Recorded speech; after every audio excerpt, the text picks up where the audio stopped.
Dans le premier épisode, on a pris le temps de comprendre ce qui se passe dans le corps quand on vit avec de l'endométriose. On a parlé du diagnostic, des traitements et surtout de la douleur qui est au cœur de la maladie. Mais cette douleur-là, c'est pas un épisode isolé, c'est pas quelque chose qui arrive et qui disparaît. C'est une douleur chronique qui s'installe, qui revient, qui reste en arrière-plan. Et à force, elle finit par modeler toute notre vie autour d'elle.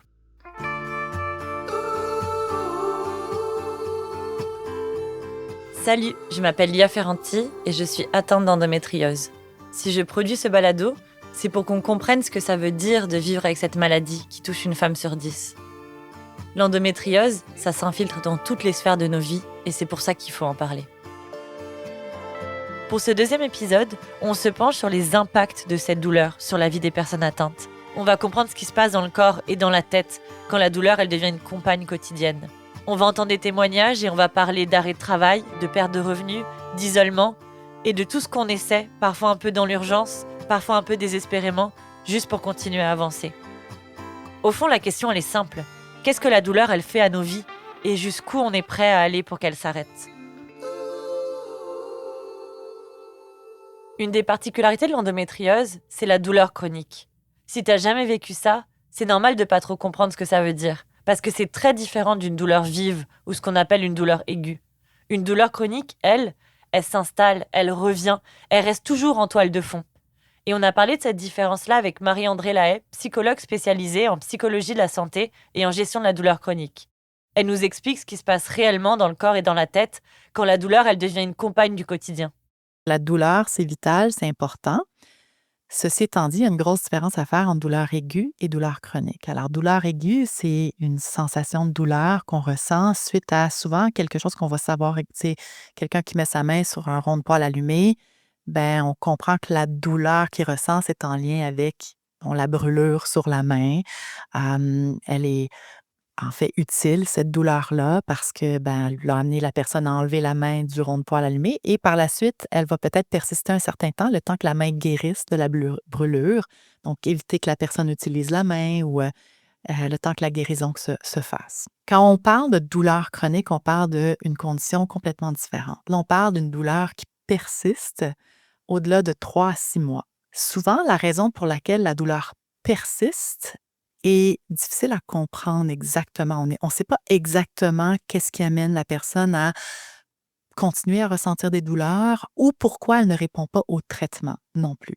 C'est sûr que la douleur chronique, quand elle est persistante, généralement, elle va avoir un impact beaucoup plus important sur différents aspects de la vie d'une personne. On va parler de commencer à affecter tout ce qui est l'aspect fonctionnel, professionnel, émotif, affectif, mais aussi les relations sociales, familiales.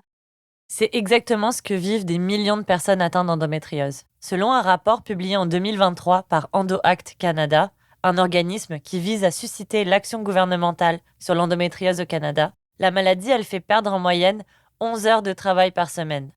11 heures, c'est presque l'équivalent d'une journée et demie de travail effacée chaque semaine. Et ça, semaine après semaine. La personne, si elle est moins apte à faire des responsabilités, ça peut venir déstabiliser un peu des aspects familiaux. Et donc, les impacts sont beaucoup plus grands. Ce que décrit Marie-Andrée Lahaye, ça résonne profondément avec mon histoire. Et je pense que je suis pas la seule. En vivant avec l'endométriose depuis l'adolescence, j'ai eu tellement de crises de douleur que c'est difficile pour moi de dire laquelle a été la pire. Celle qui m'a vraiment marquée, c'est celle qui m'a forcée à changer ma façon de gérer la douleur. J'avais environ 19 ou 20 ans. J'étudiais à l'université. J'avais passé la matinée à la bibliothèque à réviser pour un examen quand la crise a commencé. D'abord, c'est une tension sourde dans le bas du dos. Des vagues de crampes qui descendent jusque dans mes jambes, une sensation de lourdeur, de tension dans le bas du ventre, comme une sensation de pression sur les organes. C'est les symptômes un peu classiques du début. Dans ce cas-là, je prends rapidement un anti-inflammatoire dans l'espoir que ça passe, mais plus le temps passe, plus ça empire. À un moment donné, j'ai dû me rendre à l'évidence. Je devais rentrer chez moi le plus vite possible pour pouvoir m'allonger, mettre une bouillotte sur mon ventre et attendre que les médicaments agissent. Mais une fois dans l'autobus pour rentrer chez moi, la douleur elle a commencé à augmenter de plus en plus vite. Ça ressemble un peu à une sensation de raz-de-marée. Et ça, malgré l'antidouleur que j'avais déjà pris. Mes crampes, elles commencent à monter comme des contractions qui arrivent par vagues. Donc tout mon corps se contracte le temps que ça dure, par vagues qui me paralysent pendant quelques secondes à chaque fois. J'en ai la nausée évidemment, j'ai des sueurs froides, une sensation de brouillard mental. La nausée, elle devient tellement forte que par peur de vomir dans le bus, je me précipite sans regarder à la sortie du prochain arrêt. En sortant, je suis comme dans un brouillard mental. Je m'assois sur le banc de l'arrêt de bus pour essayer de reprendre un peu mes esprits. J'ai la tête qui tourne, ma vision se trouble et j'ai l'impression que je vais m'évanouir. Et c'est exactement ce qui va arriver. J'ai fait un petit malaise et je perds connaissance quelques secondes, seule, dans la rue, vulnérable. Évidemment, ce jour-là, j'ai passé le reste de l'après-midi recroquevillée, pliée en deux avec ma bouillotte. Je me rappelle avoir dit à ma mère, vraiment persuadée que c'était vrai. « Maman, je te jure que si je m'arrache le ventre avec les dents, ça me fera moins mal. » Beaucoup de femmes décrivent leur crise comme des barbelés qui s'enroulent autour de leur ventre et qui va se resserrer encore et encore. Moi, j'avais un kyste, en fait, un endométriome, donc on appelle les kystes chocolat. Là, c'est des kystes qui vont se remplir de sang d'à peu près 14 cm de diamètre. Donc, c'était vraiment très gros. Moi, visuellement, je le voyais. Là, il sortait de mon ventre. Je menstruais vers l'intérieur, en fait. Je n'ai pas vécu d'accouchement, mais d'avoir mal comme s'il y avait quelque chose qui me ravageait l'utérus, vraiment. Puis c'est très violent, en fait. C'est comme si mon cerveau était pas capable de fonctionner à 100%. En fait, la douleur occupait énormément de place. Ma vie est devenue un enfer. Tout s'est transformé. J'avais des douleurs 4 semaines sur 4 semaines. En fait, c'était constant. Mes menstruations, je ne pouvais pas me lever du tout de mon lit. J'avais comme des coups de couteau dans le ventre, des sensations d'avoir des flammes à l'intérieur de mon abdomen. Beaucoup de chocs électriques aussi. Tout ça, ça s'est vraiment aggravé après mon accouchement. Il faut savoir que moi, ça touche beaucoup mes nerfs, en fait. Là. Donc, j'ai énormément de chocs électriques dans la région pelvienne, dans la région périnéale aussi. Le problème avec ces crises, c'est qu'une fois qu'elles sont lancées, elles sont presque impossibles à arrêter. J'ai appris dans mon cas qu'il fallait absolument que je prenne les antidouleurs dès les premiers signes, sinon ils deviennent comme inefficaces. Et pour moi, la seule façon de les rendre efficaces, c'était de dormir. Peu importe la situation dans laquelle j'étais. Sans sommeil, impossible de calmer les crampes.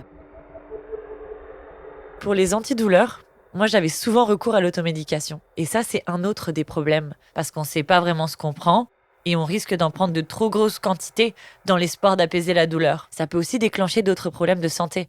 Par exemple, un surdosage, avec des lésions au foie ou à l'intestin. C'est d'ailleurs ce qui est arrivé à Stéphanie Page. Je me suis rendu compte que je prenais tellement de Advil que ça m'avait fait des ulcères dans l'estomac. Quand je suis allée voir une gastro-entérologue, justement, elle m'a dit, là, t'arrêtes les Advil, tu prends d'autres choses, mais des Tylenol pour l'endométriose, on sait tous que ça fonctionne pas très bien. Puis les médecins ont eu beaucoup de difficultés à passer à un traitement plus fort que les Tylenol puis les Advil. Donc, j'ai pas eu beaucoup d'aide de la part de mon gynécologue, qui est vraiment gentil, là, mais comme je ne pouvais plus prendre de Advil, il m'a prescrit comme du naproxène. Mais tu sais, c'est pas, le pharmacien me disait c'est pas vraiment bon pour l'estomac non plus. Donc, tu sais, ils ont eu de la difficulté. Là. Il a fallu que je pousse pour avoir du tramadol parce que j'étais comme le reste là, que vous me donnez, ça me fait rien. Là. J'ai pas de solution. Ces épisodes, ils laissent inévitablement des traces dans le parcours des malades. Et quand ton métier est exigeant physiquement, l'impact en est encore plus brutal, comme pour Stéphanie Chagnon. J'étais dans un travail très physique là, avant de tomber en maladie. J'étais dans la construction, donc j'étais plâtrière. Ensuite de ça, j'ai été signaleur routier parce que le plâtre, je pouvais juste plus exercer ce métier-là. C'était trop pour moi. Lever des gros seaux de ciment, c'était trop pesant. Je m'épuisais facilement, donc je me suis dit, bon, je vais aller signaleur routier. Et en 2023, en fait, j'ai fait 3 infections urinaires, une à la suite de l'autre là, dans le même mois. Et la dernière, là, j'urinais vraiment que du sang. Malgré toutes ces années de souffrance, il aura fallu attendre que Stéphanie soit hospitalisée pour que des médecins acceptent de la prendre au sérieux. Et c'est qu'à ce moment-là qu'une échographie a révélé que ses ovaires et son utérus étaient anormalement gros et remplis de kystes. J'ai dû être hospitalisée. Finalement, c'est là qu'on s'est rendu compte qu'il y avait quelque chose qui fonctionnait pas super bien parce qu'on a fait des échographies. On a vu que mes ovaires étaient trop gros, que mon utérus était trop gros, que j'avais des kystes aussi. Donc, on s'est rendu compte que, bon, finalement, depuis toutes ces années, je disais vrai et qu'il y avait vraiment quelque chose.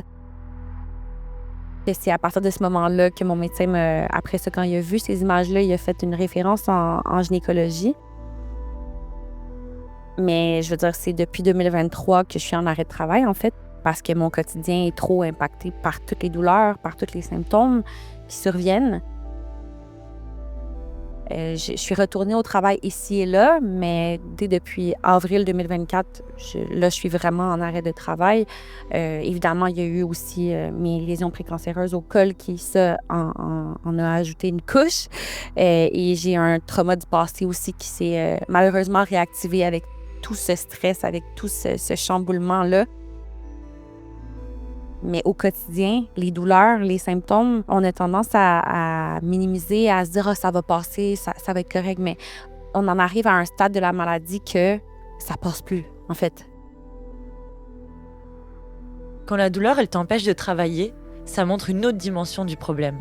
Parce que dans la vraie vie, arrêter de travailler, c'est pas juste prendre des pauses, c'est prendre des jours, des heures off, perdre du salaire, annuler des rendez-vous, toujours devoir se justifier. Et souvent, ce qui est très difficile, c'est tout ce qui vient avec. Le regard, les soupçons, des fois les petites phrases innocentes. On peut être vite perçu comme quelqu'un qui n'est pas fiable ou quelqu'un qui peut exagérer, qui n'a pas vraiment de volonté ou qui veut profiter du système. Et dans le monde du travail, ça peut devenir un vrai mur. Qui va vouloir embaucher une personne qui, une fois par mois, parfois même pendant plusieurs jours, ne peut littéralement plus bouger? Et beaucoup choisissent de se taire, d'endurer et de continuer même si leur corps y dit stop. La doctorante en psychologie clinique à l'Université de Montréal, Catherine Côté, vit elle-même avec une maladie chronique rare et douloureuse. Et elle consacre ses recherches à la prise en charge de la douleur chronique dans le système médical. Elle explique comment la perception négative de l'arrêt de travail peut peser lourdement sur la vie des personnes atteintes. Puis on a un concept intéressant là, dont on entend beaucoup parler, c'est le concept de gain secondaire, donc de bénéfices secondaires. Donc, c'est cette croyance-là qu'ont les professionnels de la santé que des personnes vont vouloir consulter pour retirer certaines choses. Donc, par exemple, avoir un arrêt de travail, tirer des indemnisations, avoir des primes, ce genre de choses-là. Sauf qu'on parle très peu du concept de perte secondaire en lien avec la maladie puis avec la douleur. Donc, c'est l'idée finalement que quand on est malade puis quand on tombe en arrêt de travail, il n'y a personne qui va être en arrêt de travail pour le reste de sa vie. Là, on l'a tous vécu là, pendant la pandémie, d'être confiné à la maison puis de devoir comme tout faire à partir de chez nous. Puis les problèmes de santé mentale dans la population ont monté en flèche. Ce que dit Catherine Côté, ça met en lumière un angle dont on parle trop peu. On imagine souvent que c'est appréciable d'être en arrêt de travail, parce qu'on serait payé à rien faire en quelque sorte. Mais la réalité, elle est tout autre. Parce que derrière chaque arrêt, il y a des pertes. Des pertes de revenus, des pertes de liens sociaux, de la perte de l'estime de soi. Personne choisit volontairement de vivre isolé, enfermé chez soi parce qu'on n'a plus la force de tenir debout ou d'avancer. Donc, le fait, par exemple, d'être en arrêt de travail, ce qu'on voit souvent, c'est que les gens ont de la difficulté à donner un sens à leur vie parce qu'on a un monde qui est totalement structuré autour du travail. Donc, si tu es en arrêt de travail, mais souvent, tu perds le contact aussi avec ton réseau social, donc qui sont souvent là, tes collègues. Donc, même si tu gardes contact, on n'a plus rien à se dire parce qu'on ne vit plus la même réalité au quotidien. Donc, ça, c'est quelque chose qu'on voit. Aussi, les proches vont avoir tendance à beaucoup invalider la personne qui est en arrêt de travail sur le long terme, surtout en lien avec la douleur chronique qui est invisible, qu'on ne voit pas. La personne peut avoir l'air de bien aller, même si à l'intérieur, ça ne va pas du tout. Les enjeux de santé mentale sont d'ailleurs beaucoup plus fréquents chez les personnes qui vivent avec de la douleur chronique. Une méta-analyse publiée en 2025 dans Le Devoir par la physiothérapeute experte en santé des femmes Caroline Arbour montrait que le taux de symptômes anxio-dépressifs chez ces personnes est de 2 à 3 fois plus élevé que dans le reste de la population. Concrètement, près de 40% des personnes touchées par la douleur chronique présenteraient des symptômes anxio-dépressifs contre 15% de la population générale. On le sait à travers les études que le pourcentage ou la prévalence, par exemple, de détresse psychologique est plus élevé chez les gens qui souffrent de conditions de douleur chronique, que ce soit l'endométriose ou autres conditions de douleur chronique. Donc, la dépression, l'anxiété, la prévalence est plus élevée. à mes yeux, un peu en lien avec les conséquences que la douleur et la condition peut avoir, ben c'est sûr que ça peut engendrer des symptômes. Si on prend juste, par exemple, les finances, souvent, ça peut avoir un impact sur les finances. Toute la personne va avoir besoin d'avoir des recours à différents traitements qui ne sont pas tous nécessairement payés par la RAMQ ou consultés en psychologie, mais dans le privé. Bref, impact sur leur travail et donc les ressources financières sont impactées. Et ça peut engendrer des inquiétudes. Hein. Déjà là, le niveau de stress augmente. Lorsque le stress augmente sur différents niveaux, ben là, peut arriver des troubles d'anxiété ou même chose pour l'humeur. Si on se réveille avec de la douleur de façon récurrente, chronique, et que ça impacte notre fonctionnement, ça impacte nos relations avec des gens qu'on apprécie, notre partenaire, si les relations sexuelles intimes sont douloureuses, ben on peut comprendre que ça impacte l'humeur puis que ça engendre peut-être des symptômes de dépression. La douleur chronique, c'est physique, bien sûr, mais ça finit aussi par toucher le mental. Imaginez vous réveiller le matin en ayant déjà mal ou en sachant que la douleur va finir par arriver dans la journée et qu'il faudra encore serrer les dents pour pouvoir continuer sa journée. Et ça, à la longue, ça peut amener de l'anxiété, de la fatigue, c'est presque inévitable. Ça pousse aussi à s'isoler, parce qu'on a trop mal, parce qu'on n'a plus d'énergie, et parce que c'est difficile de garder une vie normale quand la douleur, elle prend autant de place. Et il y a aussi les impacts financiers. Au début, on se dit qu'on va s'arrêter quelques jours, juste le temps de reprendre des forces, que ce sera temporaire. Mais parfois, ça dure. Et c'est ce qui est arrivé à Tiffany Clovin, qui a arrêté de travailler pendant plus d'1 an, sans aucun revenu. La douleur occupait énormément de place. Donc c'est sûr qu'à ce moment-là, j'ai pris des décisions qui n'étaient pas forcément les bonnes. Je pense que de démissionner de ma job, c'était pas forcément la meilleure chose à faire. Mais j'avais vraiment ce sentiment d'urgence à me dire, en fait, il faut que je me concentre sur ma santé. Là, je peux pas faire autre chose, en fait. Il n'y a pas de place pour autre chose dans ma vie en ce moment. J'étais hyper vulnérable avec cette douleur ultra présente. J'avais pas encore mis en place tout ce que j'ai. En fait, il fallait que j'ai le temps de petit à petit agripper mon parcours, reprendre le contrôle sur ma vie, mettre des choses en place qui allaient m'aider. Mais à ce moment-là, j'avais besoin de ne pouvoir faire que ça. Puis à l'époque, je travaillais dans une petite start-up. Je me suis dit, ça va être compliqué pour eux de gérer le fait que j'aille d'arrêt maladie en arrêt maladie. Là, finalement, partir, c'est le plus simple, en fait. Puis c'est ça, je savais que j'avais des fonds personnels qui me permettraient de passer au travers. Je pensais pas que ça durerait 1 an et demi et qu'ils disparaîtraient tous, mais sur le moment, c'était la bonne décision à faire. La douleur, elle occupe parfois tellement de place qu'elle finit par écraser les autres priorités. On prend parfois des décisions qui semblent radicales et qui peuvent paraître irrationnelles vues de l'extérieur, mais en fait, c'est juste qu'on est à bout de souffle. On a l'impression d'être au pied du mur et qu'on n'a pas d'autre choix que de tout mettre en pause pour se soigner. Tiffany, elle a fini par démissionner de la start-up dans laquelle elle travaillait, parce qu'elle ne pouvait plus composer avec ses absences répétées. C'est dur, mais c'est une réalité qui est fréquente. À force de devoir s'expliquer, partir des fois, ça semble juste plus simple. Sauf qu'après, c'est autre chose qui commence. Il faut justifier un trou dans son CV, et ça, dans une société où le travail y prend autant de place, c'est parfois lourd à porter. On essaye de se dire qu'on a fait le bon choix pour sa santé, mais en même temps, on perd des repères et aussi des soutiens financiers. Dans certains métiers, le retour au travail il devient même inenvisageable, comme pour Stéphanie Chagnon qui, elle, travaillait auparavant dans le domaine de la construction. Aujourd'hui, c'est son conjoint qui a la principale charge financière de leur couple. Donc, maintenant, je faisais à peu près 50 000 par année. Maintenant, je suis sur... j'ai de l'aide, en fait, mais je veux dire, c'est que très peu. Là. J'ai 900 $ aux 2 semaines, donc c'est horrible de devoir se dire que, bon, je suis restreinte parce que, malheureusement, ma condition, on pourrait améliorer ma condition, mais il y a rien qui est fait. En plus de la diminution des revenus, l'endométriose, ça peut représenter aussi énormément de dépenses. Notamment, on en a parlé avec Joël, un homme trans atteint d'endométriose. C'est très difficile parfois, comme des personnes comme moi qui sont très sensibles aux variations hormonales.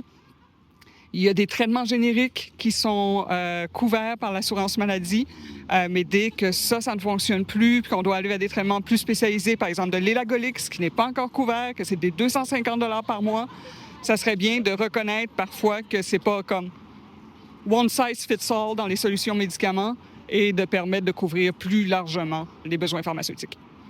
L'Elagolix, qu'on connaît aussi sous le nom commercial d'Orilissa, est un médicament couramment prescrit aux personnes qui souffrent d'endométriose ou de fibromes utérins.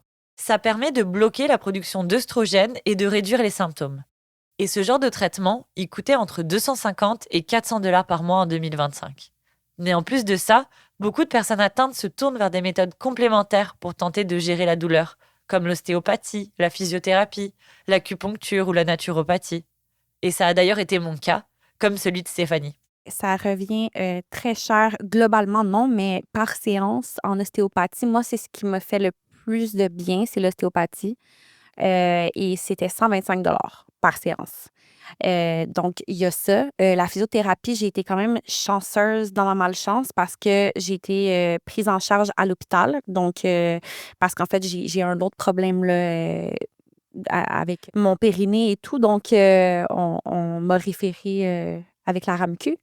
Mais je sais que la physiothérapie, ça tourne à peu près dans les mêmes tarifs que l'ostéopathie. Donc, 100 125 de l'heure, tout dépendant. Stéphanie, elle a eu de la chance que ces séances d'ostéopathie, elles soient prises en charge par l'assurance maladie. Mais c'est loin d'être le cas dans toutes les thérapies alternatives vers lesquelles on peut se tourner. Comme en témoigne Alison Reynaud, on peut même parfois s'y perdre. J'ai pas estimé combien ça m'a coûté, mais c'est clair que tout mon argent en loose passait là-dedans. Parce que entre mes 2 opérations, j'ai réussi à avoir une psy. Donc, c'était pas dans le secteur public, c'est via le privé. 160 $ la séance. Mais par contre, elle m'a sauvée psychologiquement, là. Si tu veux, c'est un investissement. Mais en fait, cet argent-là, si tu l'as pas, bah, tu le sors pas de n'importe où. J'allais voir l'ostéopathe 1 à 2 fois par mois pour gérer, en fait, les restantes douleurs. J'ai essayé une naturopathe où là, elle m'a donné une quantité de compléments alimentaires, teintures. En fait, j'ai tout acheté, ça m'a coûté vraiment très cher. Et en fait, j'ai rien pris parce que j'ai commencé à faire des réactions. Puis il y avait trop de choses, en fait. J'ai fait de l'acupuncture. Ça, c'est un des premiers trucs qu'on m'a dit à l'époque, c'est fait du yoga. Donc forcément, je faisais du yoga comme une malade en me disant, OK, ça va atténuer mes symptômes. En fait, j'ai essayé vraiment beaucoup de choses. Après ma 2e opération, j'ai aussi fait de la physio pelvienne. Donc en fait, si tu veux, mis bout à bout, même si tu as une assurance avec le travail, tu as des plafonds de 500 $. Donc en fait, ça te rembourse 2-3 séances maximum, puis tout le reste, c'est à ta charge. Si tu as de l'endométriose ou n'importe quelle maladie d'ailleurs, dite féminine, et que tu pas d'assurance, ou que tu pas les moyens financiers derrière ou pouvoir être soutenu par ta famille, mais en fait, tu es doublement dans la mouise, quoi. Puis en fait, tu es tellement désespéré que tu essayes tout. Ce que raconte Alison, c'est pas un cas isolé. Quand la douleur elle s'installe et que les solutions médicales elles restent limitées, on finit souvent par essayer tout ce qui peut offrir un peu de répit. Parce que vivre avec une maladie chronique que la médecine peine à traiter, ça rend vulnérable. Physiquement, mentalement, financièrement, et souvent à force, on essaie tout. Dans mon parcours aussi, certaines approches complémentaires ont fait une réelle différence. Dans mon cas, c'est l'ostéopathie qui a changé beaucoup de choses. Chaque année, quand je rentre en France, je vais voir mon ostéopathe spécialisée en endométriose. Elle s'appelle Charlotte et je la consulte depuis presque 10 ans. Elle vit elle-même avec l'endométriose et elle fait partie des personnes qui ont transformé ma façon de vivre avec ma douleur. Pendant notre dernier rendez-vous, elle m'a confié qu'avec le temps, elle est venue à voir ses douleurs autrement. C'est comme si ce qu'elle a traversé peut aujourd'hui aider tellement d'autres femmes que ça aura valu la peine. Son vécu, c'est devenu un savoir expérientiel qui est précieux, transmis d'une femme à l'autre. Et ça m'a profondément touchée. Cet hiver, je vais parler d'un nouveau sujet que je repoussais depuis longtemps, la fertilité. Je lui ai confié qu'avec mon conjoint, on commençait à penser à avoir des enfants et que ça me faisait super peur. Parce que l'endométriose, c'est au cœur de nombreux parcours de fertilité. Environ 50% des femmes qui consultent en clinique de fertilité en souffrent. C'est 1 femme sur 2. Et malgré ça, on a encore l'impression que le système y traite ces 2 réalités séparément, comme si elles n'étaient pas liées. C'est ce que nous raconte d'ailleurs Stéphanie Page. Au niveau de la fertilité, c'était un peu, je dirais, décevant. Parce que quand je consultais en fertilité, les médecins me disaient tous: Ah, moi, je suis spécialiste de la fertilité, mais pas de l'endométriose.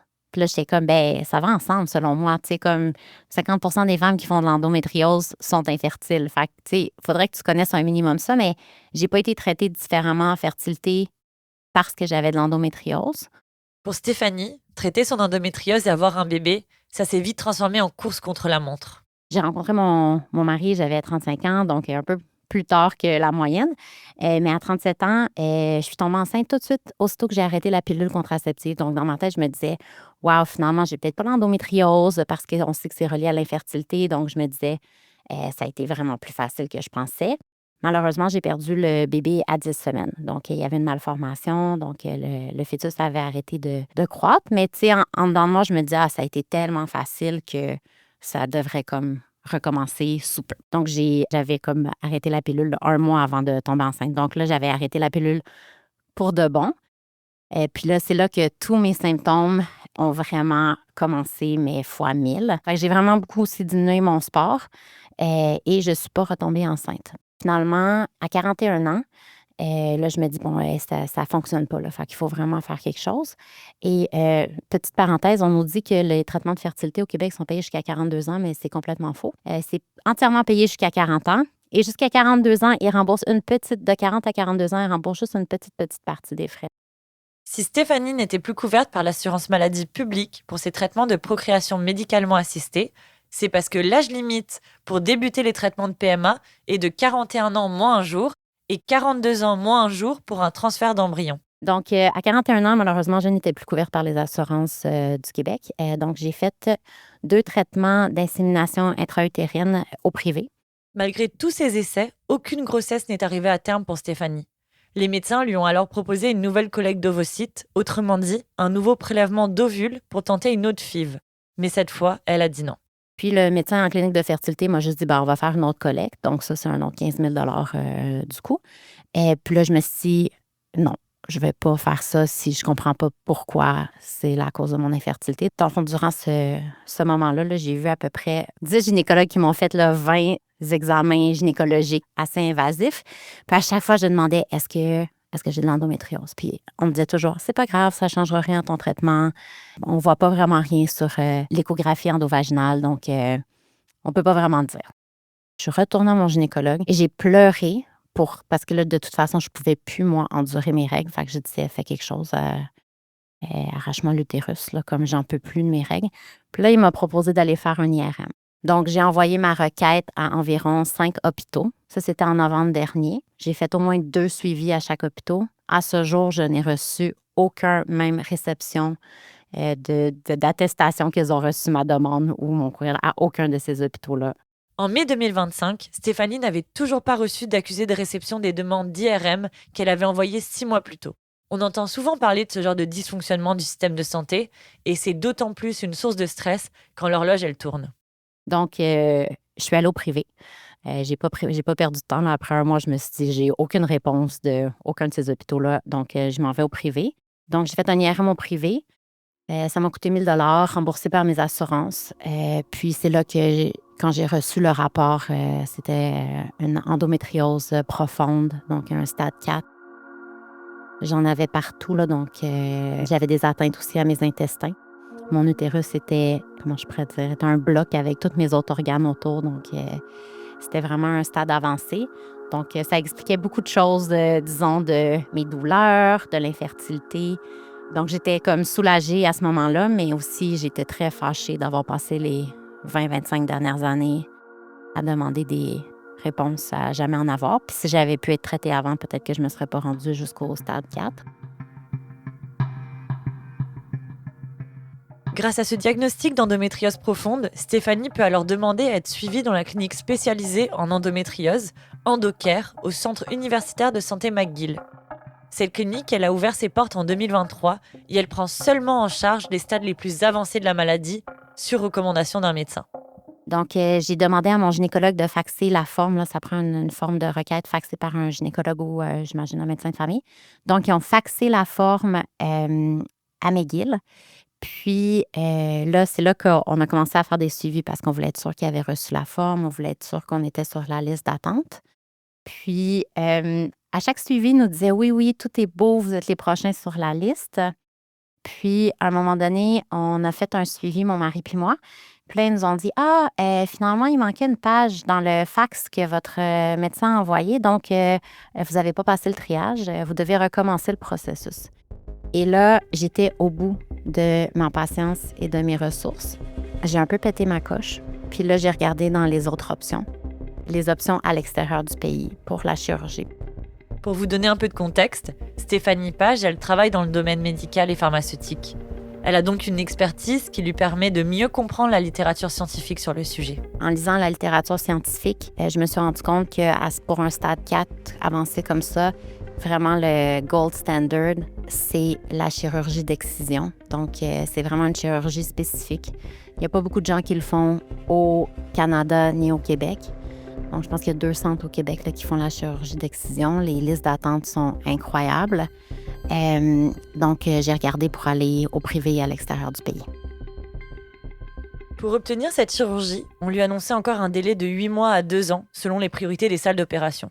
On dit que c'est une chirurgie par excision parce qu'on retire les lésions d'endométriose plutôt que de simplement les brûler. Et cette opération, elle est recherchée par de nombreuses patientes parce qu'elle est considérée comme plus complète. À 42 ans, Stéphanie, elle voulait pas prendre le risque d'attendre encore avant de poursuivre son parcours de fertilité. Elle a donc cherché d'autres solutions. Et c'est sur des groupes Facebook qu'elle a appris que des centaines de Canadiennes se tournaient vers des cliniques à l'étranger pour être opérées. En 2024, un article de Radio-Canada se penche sur le phénomène et révèle que plus de 200 Canadiennes atteintes d'endométriose quitteraient le pays chaque année pour se faire opérer. Ces chiffres, ils étaient fournis par 5 médecins spécialistes de l'endométriose installés aux États-Unis, en Roumanie, en Inde et en Grèce. Moi, j'ai choisi la Roumanie parce que spécifiquement, il y a un groupe Facebook qui s'appelle Canadian Traveling to Bucharest for Endometriosis Surgery. Là-dedans, il y a comme plus que 1000 femmes qui sont allées puis qui racontent leur histoire. À 42 ans, j'avais pas le temps de me permettre d'attendre un an et demi pour la chirurgie. Parce que ça a pris 6 mois du moment où j'ai faxé la première requête au premier rendez-vous. Ça a pris 6 mois. Puis après ça, il me disait que ça pouvait prendre de 8 mois à 1 an et demi ou 2 ans avant d'avoir la chirurgie. En Roumanie, elle n'a eu à attendre que 2 mois pour avoir la chirurgie. Mais en contrepartie, elle a dû payer 16 000 $ canadiens. Je suis contente d'être allée en Roumanie parce que je me dis, je voulais pas attendre une autre année. Grâce à cette opération, Stéphanie, elle espère pouvoir tomber enceinte. Mais toutes ces démarches liées à la fertilité et à sa chirurgie à l'étranger ne représentent qu'une partie des dépenses que la maladie lui a imposées. Au Canada, on estime que l'endométriose coûte près de 1,8 milliard de $ par année à la société. C'est énorme. Mais derrière ce chiffre, il y a aussi des impacts qui ne se mesurent pas. En 2011, un article paru dans le Journal of Obstetrics and Gynecology Canada estimait que l'endométriose coûterait en moyenne 5 200 $ par patiente par année au Canada. Quand on décompose cette somme, environ 22% correspondent aux frais médicaux directs, qui sont les consultations, les médicaments et les examens. Ça veut aussi dire qu'environ 80% de ces coûts proviennent des impacts indirects de la maladie, comme l'absentéisme au travail, la perte de productivité ou même le temps libre sacrifié. Les calculs derrière ces chiffres, ils sont compliqués à réaliser, comme l'explique le professeur adjoint et chercheur en politique de la santé à l'Université de Montréal, François Castonguay. Oui, on peut mesurer les coûts que ça implique pour le système de santé, mais de mesurer les coûts, les pertes de bien-être que ces maladies-là peuvent avoir sur la santé mentale, physique des gens, sur le bien-être, les pertes de bien-être des gens sont extrêmement difficiles à mesurer.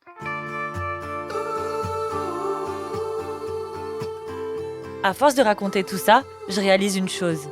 C'est pas juste une maladie. C'est un parcours. Et c'est un parcours qui devrait pas être aussi solitaire. Alors avec un impact aussi énorme, une question revient encore et encore. Pourquoi l'endométriose est encore si mal comprise, si mal traitée et si peu priorisée ? Dans le prochain épisode, on s'intéresse aux origines de la minimisation de la souffrance des femmes et on aborde les freins à la recherche médicale. On a regardé de manière générale quelles étaient les maladies recherchées, maladies chroniques recherchées dans Google. L'endométriose arrive en tête largement de toutes les maladies. Mais les compagnies pharmaceutiques maintenant se montrent excessivement exigeantes. Dans ce domaine-là du développement du médicament, là, ça prend des efforts incroyables. Je pense que c'est surtout ce contexte-là qu'il faut revoir, de la femme hystérique. Pas mal certaine que si on parlait de pénis, ce serait tout autre chose. And society has never really recognized women's pain as valid and important. Ce balado est une production Alatra Média. À la production et à la narration, Lia Ferranti. Réalisé par Aimé Majot-Beauchamp, avec la collaboration journalistique et scénaristique d'Aurélia Crémou et Alexia Boyer. Merci à l'équipe d'Ala3 Média et à Angélique Labadie. Merci aussi à l'équipe de Pivot, notre diffuseur officiel, et à notre partenaire Iris et Arlo. Et pour finir, un merci spécial à toutes les personnes qui ont accepté de témoigner.